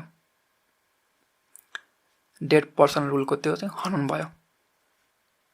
कसरी भयो भन्दाखेरि चाहिँ किनकि नबोल्ने काम त मरेको मान्छेले मात्र गर्न सक्छ नि त, अथवा मरेको मान्छेले गर्ने काम चाहिँ नबोल्ने हो नि त। नबोल्ने भनेको मरेको मान्छेले गर्ने काम हो। त्यस्तो टास्क चाहिँ हामीले क्लाइन्टलाई दिनुहुन्न सकेसम्म। र डेड पर्सन रुल फलो गर्ने भनेको चाहिँ क्लाइन्टलाई चाहिँ हामीले कुनै एक्टिभ कुरा गर्न दिनुपर्छ। जस्तै स्कुल पढ्ने विद्यार्थीहरूलाई तिमीहरू धेरै नबोल भन्नुको साटो तिमीहरूले आफ्नो काम गर भन्न सक्यौँ। यो चाहिँ त्यही हामीले चाहिँ क्लाइन्टलाई यो काम नगर भन्दा पनि त्यो पोजिटिभ काम गर भनेर फोकस गर्नुपर्ने हुन्छ, त्यो भन्न खोजेको हो। र डेड पर्सन रुल भन्नाले मैले एकचोटि फेरि भन्न पाएँ, अलिकति कन्फ्युजिङ भयो होला। डेड पर्सन रुल भन्नाले हामीले क्लाइन्टलाई चाहिँ कहिले पनि त्यो काम गर्न लगाउनुहुन्न जुन चाहिँ मरेको मान्छेले गर्न सक्छ। जस्तै मरेको मान्छेले नबोल्न सक्छ, मरेको मान्छेले नहिँड्न सक्छ, मरेको मान्छेले आफ्नो होमवर्क नगर्न सक्छ, अथवा मरेको मान्छे चाहिँ अरूसँग झगडा नगर्न सक्छ। हामीले चाहिँ ख्याल गर्नुपर्ने कुरा के हुन्छ भने सकेसम्म चाहिँ यो डेड पर्सन रुल चाहिँ भायोलेट गर्न भएन। हामीले क्लाइन्टलाई कुनै पनि काम गर्दाखेरि चाहिँ एउटा एक्टिभ किसिमको काम गर्न दिनुपर्छ। जस्तै यो नगर, त्यो नगर, त्यो नखाऊ, त्यहाँ नजाऊ, त्यस भन्नुभन्दा पनि सकेसम्म चाहिँ पोजिटिभ कुरा लिएर पोजिटिभ कुरालाई यो गर त्यो गर भन्नुपर्छ भन्न खोजिएको हो। तर कतिपय अवस्थामा यो डेड पर्सन रुल पनि फलो गर्न गाह्रो होला, तर सकेसम्म फलो गरेर राम्रो। किनकि हामी चाहन्छौँ सकेसम्म हाम्रो क्लाइन्ट चाहिँ एक्टिभ हुनुहुन्छ। त्यसको लागि हामीले एसिलेरेसन टार्गेट बिहेभियर जुन चाहिँ हामीले बढाउन पर्ने टार्गेट बिहेभियर छ त्यसमा फोकस गर्ने गर्छौँ। र अर्को पोइन्ट छ हाम्रो मेजरिङ दि टार्गेट बिहेभियर। र हाम्रो टार्गेट बिहेभियर मेजर गर्ने काम चाहिँ हामीले टार्गेट बिहेभियर बनाउने बित्तिकैदेखि सुरु हुन्छ। र हाम्रो सुरुको मेजरमेन्टले चाहिँ हामीलाई बेसलाइन दिन सहयोग गर्छ। बेसलाइन भनेको कस्तो भन्दाखेरि चाहिँ बेसलाइन भनेको चाहिँ हाम्रो सुरुको एसेसमेन्टलाई हामीले बेसलाइन भन्छौँ। त्यो बेसलाइन चाहिँ हाम्रो चाहिँ थेरापीको चाहिँ स्ट्यान्डर्ड फर इभ्यालुएटिङ, पछिल्लो एसेसमेन्टको मूल्याङ्कनको लागि स्ट्यान्डर्ड क्राइटेरिया हो। त्यसैको कम्पेरिजनमा हामीले हेर्ने गर्छौँ कि क्लाइन्टको टार्गेट बिहेभियरमा चेन्ज आयो कि आएन। र हामीले सुरुमै क्लाइन्टको टार्गेट बिहेभियर मेजर गऱ्यौँ भने, हामीले बेसलाइन मेजर गऱ्यौँ भने हामी पछिल्लो सेसनहरूमा क्लाइन्टमा कतिको सुधार आएको छ त भनेर हामीले एसेसमेन्ट गर्न हामीलाई सजिलो हुन्छ। र हामीले युज गरेको टेक्निक मेथडले कतिको प्रोग्रेस ल्याएको छ त त्यो पनि हेर्न हामीलाई सजिलो हुन्छ। स्टेप 4 छ identifying maintaining conditions. Identifying maintaining कन्डिसनले के हुन्छ भन्दाखेरि चाहिँ हामीले पहिलाकै भिडियोमा हेरेको थियौँ बिहेभियर मोडलमा एबिसी भन्ने रुल छ, एक्रोनिम छ। ए भनेको एन्टिसिडेन्ट, बी भनेको बिहेभियर, सी भनेको कन्सिक्वेन्स। र एन्टिसिडेन्ट भनेको चाहिँ बिहेभियर हुनुभन्दा अगाडिको अवस्था अथवा कार्य हो। कन्सिक्वेन्स भनेको चाहिँ बिहेभियर भएपछिको कार्य अथवा अवस्था हो। त्यस्तो हामीले एन्टिसिडेन्ट र कन्सिक्वेन्स पत्ता लगाउन सक्यौँ भने चाहिँ हामीले हाम्रो टार्गेट बिहेभियरलाई चेन्ज गर्न हामीलाई धेरै सजिलो हुन्छ। र त्यही मेन्टेनिङ एन्टिसिडेन्ट र मेन्टेनिङ कन्सिक्वेन्सलाई हामीले मेन्टेनिङ कन्डिसन्स भन्छौँ, जसले गर्दा हाम्रो बिहेभियर चाहिँ मेन्टेन भइरहेको हुन्छ। त्यसको लागि हामीले विभिन्न किसिमको बिहेभियरल एसेसमेन्ट प्रोसिड्युरहरू युज गर्ने गर्छौँ र त्यो हामीले एन्टिसिडेन्ट र कन्सिक्वेन्स पत्ता लगाउनको लागि हामीले क्लाइन्टलाई इन्टरभ्यू लिने गर्छौँ। जस्तै यहाँ क्वेसनहरू सोधिएको छ, तपाईँले त्यो टार्गेट बिहेभियरमा इन्गेज हुँदाखेरि कस्तो अवस्थामा इन्गेज हुनुहुन्छ, कस्तो अवस्थामा बढी इन्गेज हुनुहुन्छ र कस्तो अवस्थामा कम इन्गेज हुनुहुन्छ। र नेक्स्ट क्वेसन छ, तपाईँले टार्गेट बिहेभियरमा इन्गेज हुँदाखेरि के सोच्नुहुन्छ र के महसुस गर्नुहुन्छ। यहाँ सोच्ने र महसुस गर्ने भनेको हाम्रो एन्टिसिडेन्ट भयो। अनि सुरुको क्वेसनमा हाम्रो सिचुएसन चाहिँ एन्टिसिडेन्ट भयो। र थर्ड क्वेसनमा छ हाम्रो what happens right after you perform the target behaviour. तपाईँले टार्गेट बिहेभियरमा इन्गेज भएपछि के हुन्छ त भनेर सोच्छौँ। यो चाहिँ हाम्रो कन्सिक्वेन्स पत्ता लगाउनको लागि। सुरुको दुईटा हाम्रो टार्गेट बिहेभियरमा इन्गेज हुनुभन्दा कस्तो अवस्था, के सोच्नुहुन्छ र के फिल गर्नुहुन्छ भनेर सोच्छौँ। यो चाहिँ हाम्रो एन्टिसिडेन्ट भयो, किनकि यो चाहिँ हाम्रो टार्गेट बिहेभियरभन्दा अगाडि हुने गर्छ। र लास्टको दुईटा प्रश्नमा हामीले के सोध्यौँ भन्दाखेरि चाहिँ टार्गेट बिहेभियर पछि के हुन्छ त, टार्गेट बिहेभियरमा इन्गेज हुनुको चाहिँ लङ टर्म इफेक्टहरू के हुन् त। यिनीहरू चाहिँ टार्गेट बिहेभियर गरेपछि हुने कार्य भएको हुनाले, अवस्था भएकोले यसलाई चाहिँ हामीले कन्सिक्वेन्स भन्छौँ। त्यो कुरा ख्याल गर्नु पर्यो। यसरी हामीले मेन्टेनिङ कन्सिक्वेन्स र मेन्टेनिङ एन्टिसिडेन्ट पत्ता लगाउन सक्छौँ टार्गेट बिहेभियरको। र कहिलेकाहीँ चाहिँ अझै बढी थाहा पाउनको लागि क्लाइन्टलाई हामीले टार्गेट बिहेभियर हुँदाखेरिको कुन एन्टिसिडेन्ट हुन्छ र कन्सिक्वेन्स कुन हुन्छ भनेर रेकर्ड राख्न पनि एक किसिमको होमवर्क दिन्छौँ during the week and to note the antecedent and consequence in each case. त्यो टार्गेट बिहेभियरमा इन्गेज हुँदाको एन्टिसिडेन्ट र कन्सिक्वेन्स कुन कुन हो भनेर पत्ता लगाउनको लागि हामीले क्लाइन्टलाई नोट गराउनको लागि होमवर्क अथवा एउटा वर्क दिने गर्छौँ, जसले गर्दा हाम्रो मेन्टेनिङ कन्डिसन, मेन्टेनिङ एन्टिसिडेन्ट र मेन्टेनिङ कन्सिक्वेन्स इजिली आइडेन्टिफाई होस्। र स्टेप 5 र 6, स्टेप 5 र 6 मा हाम्रो designing and implementing A treatment plan. हाम्रो टार्गेट बिहेभियरलाई वर्क गर्नको लागि, चेन्ज गर्नको लागि हामीले कस्तो खाले ट्रिटमेन्ट प्लानलाई साथ लिएर अघि बढ्नुपर्छ भन्ने यस स्टेपमा भनिएको छ। Target behaviours are change indirectly by directly changing their maintaining condition. हामीले मेन्टेनिङ कन्डिसन चेन्ज गर्न सक्यौँ भने टार्गेट बिहेभियर चाहिँ हामीले चेन्ज गर्न सक्छौँ भन्न खोजिएको छ।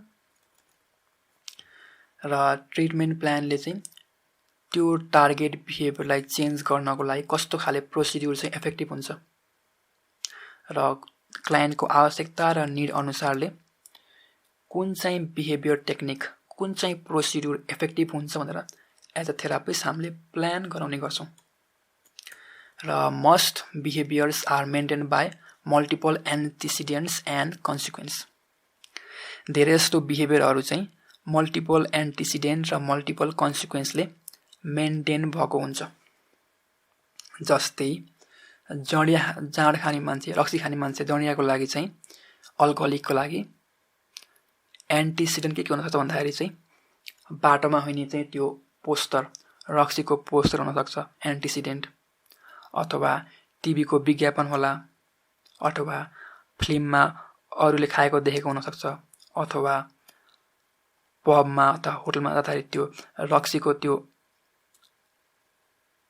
रक्सी देख्नु हुनसक्छ। यी कुराहरू चाहिँ एन्टिसिडेन्ट भयो। अथवा कन्सिक्वेन्स, रक्सी खाएपछि तनावमुक्त हुने, त्यो पनि हाम्रो कन्सिक्वेन्स हुनसक्छ।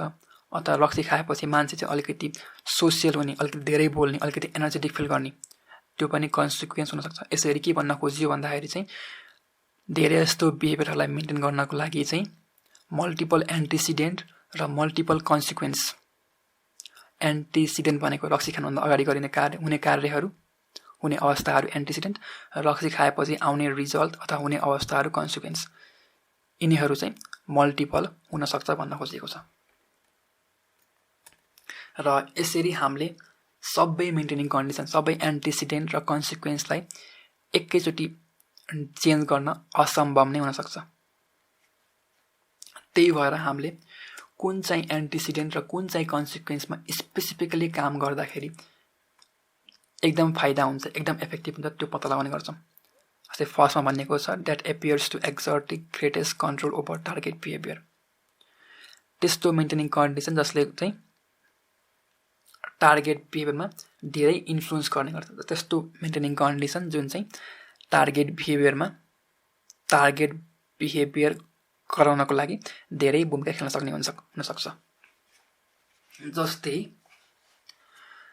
रक्सी खाने व्यक्तिको लागि चाहिँ, अल्कोहलिकको लागि चाहिँ सबभन्दा ठुलो एन्टिसिडेन्ट चाहिँ पब जानु हुनसक्छ। पब अथवा रेस्टुरेन्ट जानु हुनसक्छ। अथवा उसको लागि सबभन्दा ठुलो कन्सिक्वेन्स चाहिँ रक्सी खाएपछि चाहिँ आफ्नो सोसियल एन्जाइटी हराएर जाने हुनसक्छ। हामीले त्यो टार्गेट बिहेभियरमा सबभन्दा बढी इन्फ्लुएन्स गर्ने कन्सिक्वेन्स अथवा एन्टिसिडेन्ट के हो भनी पत्ता लगाएर त्यसमा काम गर्नुपर्छ। र अर्को पोइन्ट हामीले ख्याल गर्नुपर्ने, कुन एन्टिसिडेन्ट टार्गेट बिहेभियरमा काम गरेर राम्रो हुन्छ भनेर भन्दाखेरि चाहिँ त्यो कुन चाहिने एन्टिसिडेन्ट र कुन चाहिने कन्सिक्वेन्सको लागि चाहिँ हामीसँग एभाइलेबल भएको बिहेभियर थेरापी टेक्निक्सहरू, प्रोसिड्युर्सहरू चाहिँ एकदम इफेक्टिभ छ। त्यो कुराहरू पनि हामीले ख्याल गरेर कुन चाहिँ एन्टिसिडेन्ट अथवा कन्सिक्वेन्स चेन्ज गर्दा इफेक्टिभ हुन्छ भन्ने कुराहरू ख्याल गर्नुपर्ने हुन्छ।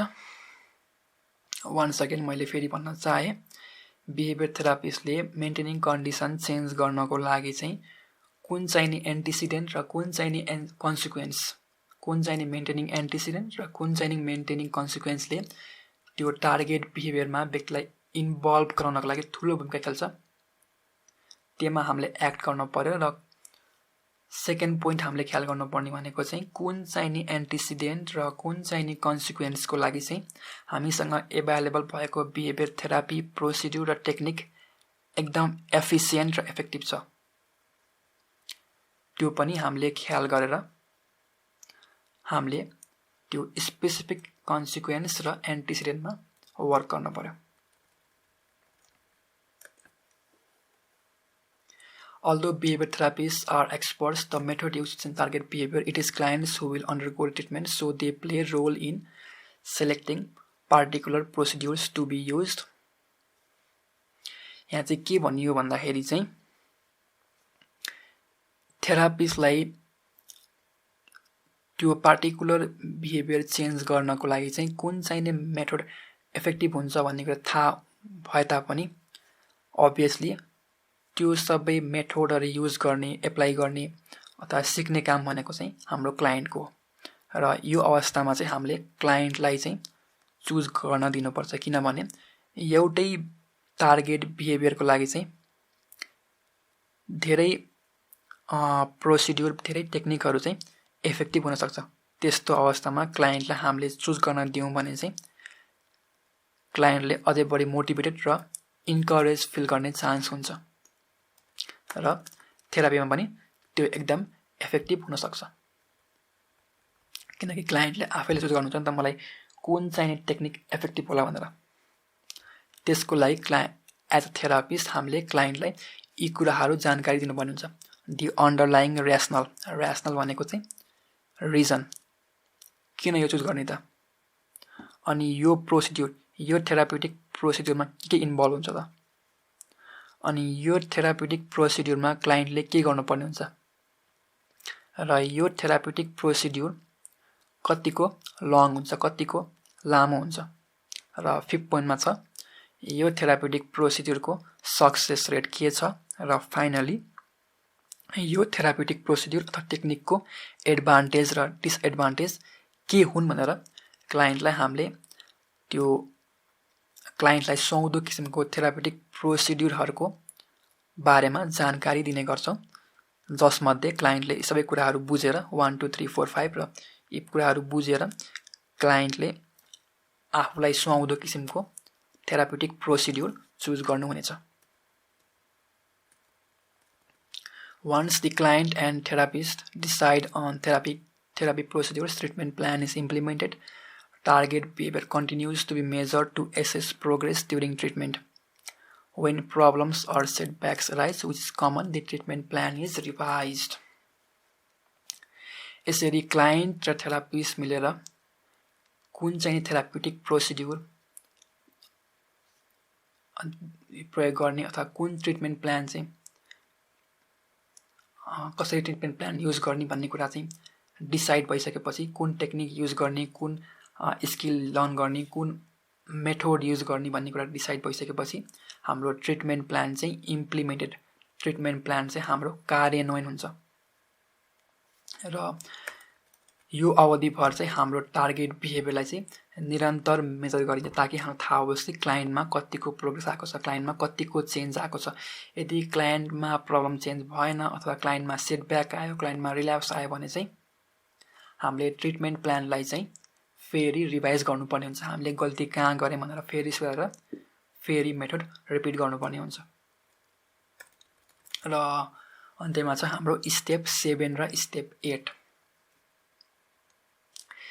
स्टेप 7 र स्टेप 8 मा चाहिँ हाम्रो के छ भन्दाखेरि चाहिँ फलो अप र evaluating the success of therapy. Step 7 र स्टेप 8 मा हाम्रो के छ भन्दाखेरि चाहिँ evaluating the success of therapy and follow up assessment. जस्तै मैले सुरुमै भनेको थिएँ, हामीले टार्गेट बिहेभियरको लागि मेन्टेनिङ कन्डिसन पत्ता लगायौँ। मेन्टेनिङ कन्डिसन पत्ता लगाएपछि ट्रिटमेन्ट प्लान तयार गऱ्यौँ। अनि ट्रिटमेन्ट प्लान तयार गरेपछि ट्रिटमेन्ट प्लान हामीले इम्प्लिमेन्ट गऱ्यौँ। र इम्प्लिमेन्ट गरेपछि टार्गेट बिहेभियरमा कतिको सुधार आयो त, त्यो बेस लाइन भनेको हाम्रो चाहिँ सुरुको मेजरमेन्ट हो, इनिसियल मेजरमेन्ट। र इनिसियल मेजरमेन्ट भन्दा, सुरुको मेजरमेन्ट भन्दा पछिल्लो यो इम्प्लिमेन्टेसन गरेपछि, यो ट्रिटमेन्टलाई कार्यान्वयन गरेपछि कस्तो खाले सुधार आयो भनेर हामीले एसेसमेन्ट गरेर सुरुको मेजरमेन्ट र लास्टतिरको मेजरमेन्टलाई हामीले कम्पेयर गर्ने गर्छौँ। र कम्पेयर गरेको हिसाबले यदि क्लाइन्टको बिहेभियरमा चेन्ज आएन भने हामी पहिलाको स्टेपहरुमा फेरि गएर हेर्छौँ हामीले कहाँ मिस्टेक गर्यौं। फर एक्जाम्पल हामीले चाहिँ मेन्टेनिङ कन्डिसनलाई आइडेन्टिफाई गर्न चाहिँ मिस्टेक गरेको हुन सक्छौँ फर एक्जाम्पल, अथवा हामीले चाहिँ त्यो बिहेभियर टेक्निक अथवा प्रोसिड्युर इम्प्लिमेन्ट गर्दाखेरि चाहिँ गलत तरिकाले हामीले इम्प्लिमेन्ट गरेको हुन सक्छौँ। यी कुराहरू हामीले ख्याल गर्नु पर्यो। र यो त भयो हाम्रो यदि टार्गेट बिहेभियर चेन्ज भएन भने हामीले फेरि आफूले गरेका स्टेपहरुलाई फेरि रिभाइज गर्छौं, हेर्छौं कहाँ गल्ती गर्यौं र त्यो मिस्टेक सुधार गरेर हामीले फेरि प्रोसिड्युर रिपिट गर्ने गर्छौं। र अर्को अवस्था छ यदि टार्गेट बिहेभियर चेन्ज भएको खण्डमा। टार्गेट बिहेभियर चेन्ज भएको खण्डमा दुईटा अवस्था हुन्छ। टार्गेट बिहेभियर चेन्ज भएर क्लाइन्टको प्रब्लम सल्भ भयो अथवा क्लाइन्टको गोल एचिभ भयो भने हामीले थेरापीलाई त्यही टर्मिनेट गर्ने गर्छौं। यदि टार्गेट बिहेभियर चेन्ज भएर पनि क्लाइन्टको पुरै प्रब्लम सल्भ भएको छैन, क्लाइन्टको प्रब्लमको केही पार्ट मात्र सल्भ भएको छ भने हामीले फेरि नयाँ टार्गेट बिहेभियर डिजाइन गरेर क्लाइन्टको प्रब्लममा हामी एक्ट गर्ने गर्छौं। जबसम्म क्लाइन्टको प्रब्लम फुल्ली सल्भ हुँदैन।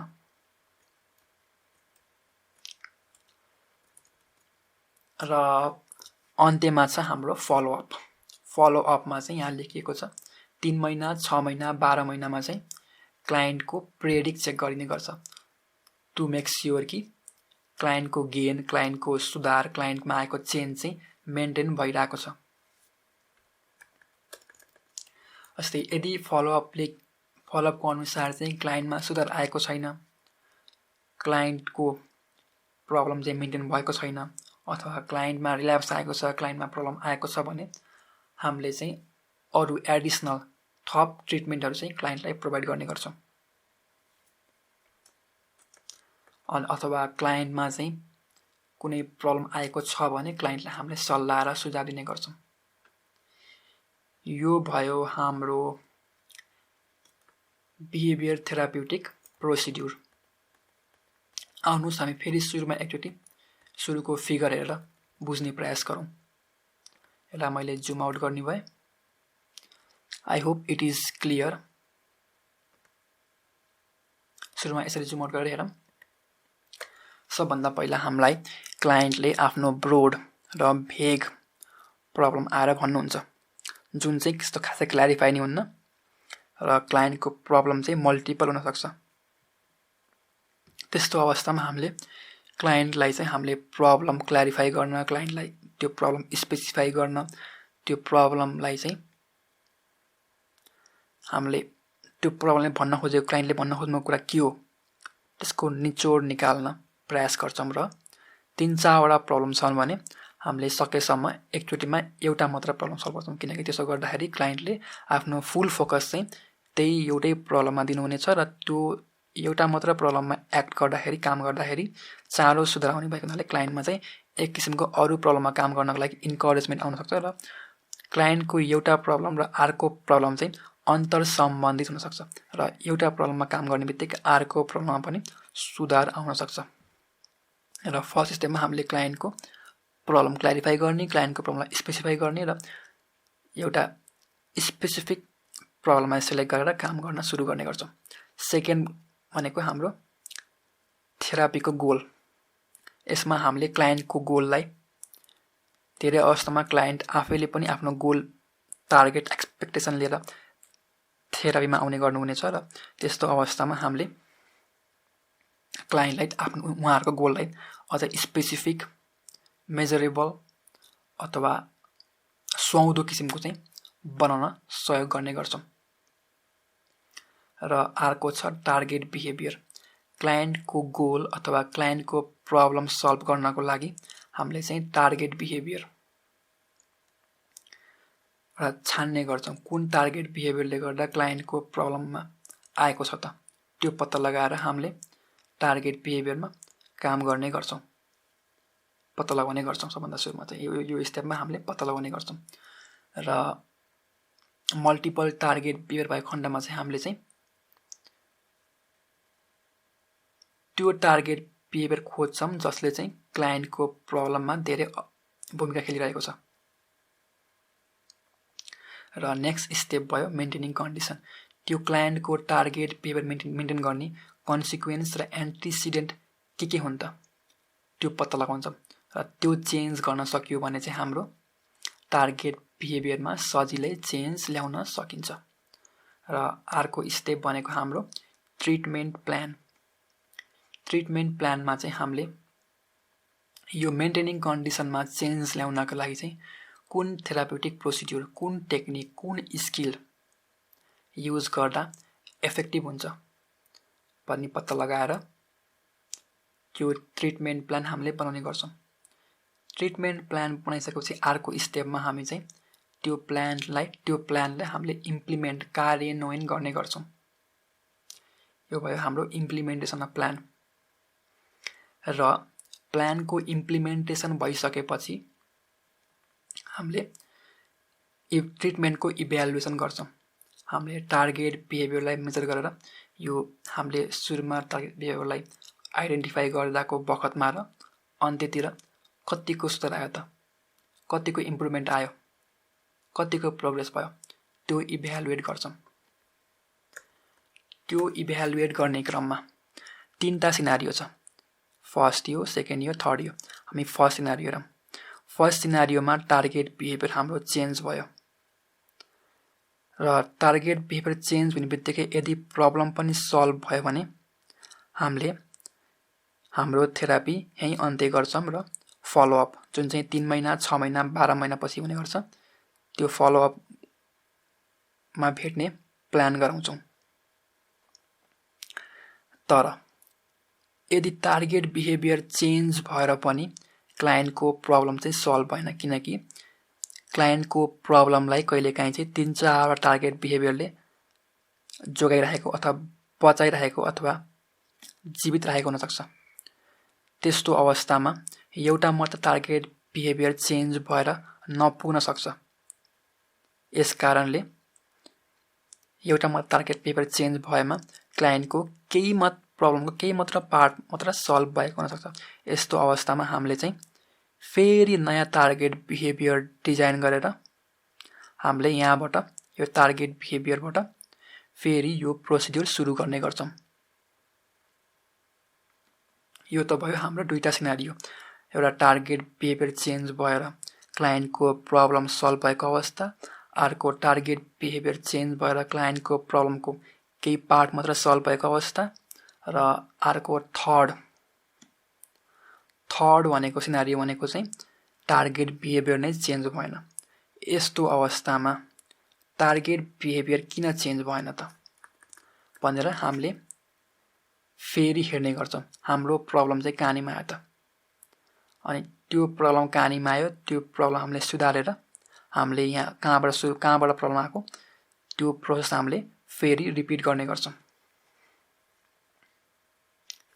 यो भयो हाम्रो the process of behaviour therapy. म एकचोटि फेरि जुम गरेँ ताकि तपाईहरुलाई हेर्न धेरै सजिलो होस्। सुरुमा हाम्रो हामीलाई क्लाइन्टले प्रब्लम प्रेजेन्ट गर्नुहुन्छ, त्यसपछि हामीले क्लाइन्टको प्रब्लमलाई क्ल्यारिफाई, स्पेसिफाई र एउटा निश्चित प्रब्लममा एकउन्टा प्रब्लममा काम गर्दै जान्छौँ। हामीले एउटा अलि इफेक्टिभ एउटा इन्फ्लुएन्स गर्ने एउटा महत्त्वपूर्ण प्रब्लम पत्ता लगाएपछि हामीले क्लाइन्टको लागि गोल सेट गर्ने गर्छौँ। त्यो गोल चाहिँ हाम्रो स्पेसिफिक, कन्क्रिट र मेजरेबल हुने गर्छ।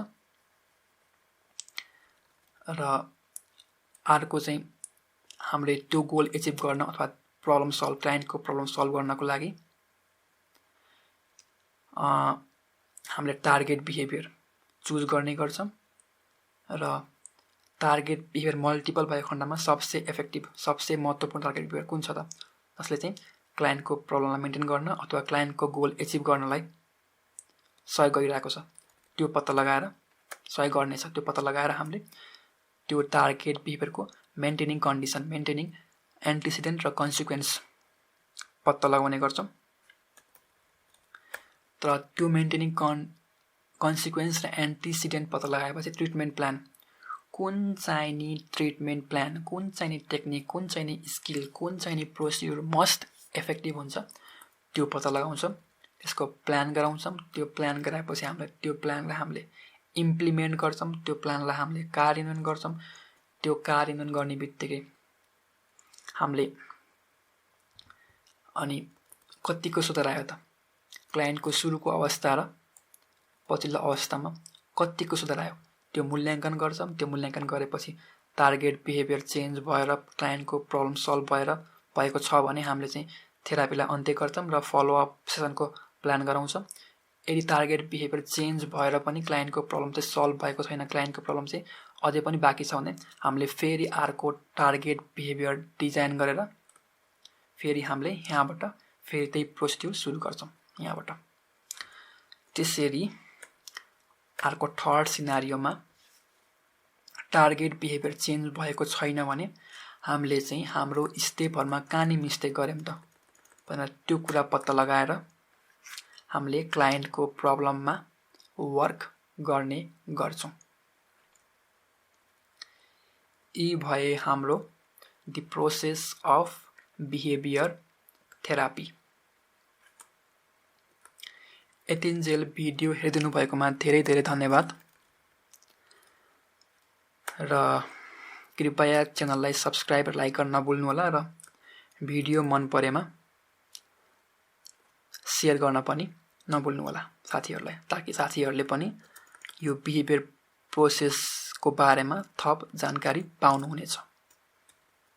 Thank you very much for watching this video.